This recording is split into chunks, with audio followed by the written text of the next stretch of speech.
Gaza जंगबंदी एक बार फिर से नाकाम हो गई है। हमास ने जंगबंदी की तजवीज मुस्तरद कर दी है। मिस्र और कतर की जानिब से जंगबंदी की कोशिश हुई थी।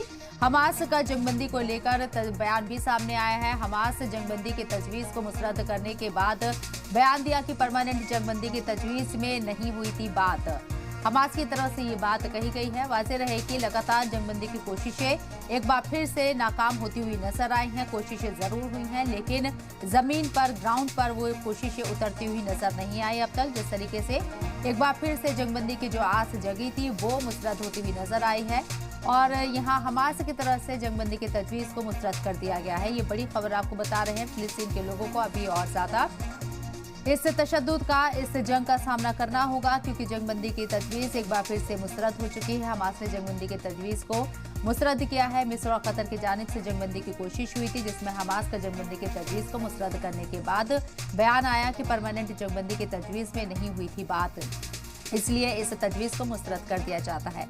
वाज़ेह है कि हमास मुकम्मल तौर पर जंगबंदी चाहता है, यानी कि जंग का पूरी तरीके से खात्मा चाहता है, लेकिन इजराइल के जरिए कुछ दिनों तक जंगबंदी की जरूर यहाँ तजवीज के जरिए बात गाहे बगाहे रखी गई है प्रेशर में, लेकिन पूरी तरीके से जंगबंदी इजराइल नहीं चाहता है और कुछ दिनों की जंगबंदी पर पूरी तरह से तजवीज में वो तब भी अमल करता हुआ नजर नहीं आता है और अब हमास ने इस तजवीज को मुस्तरद कर दिया है।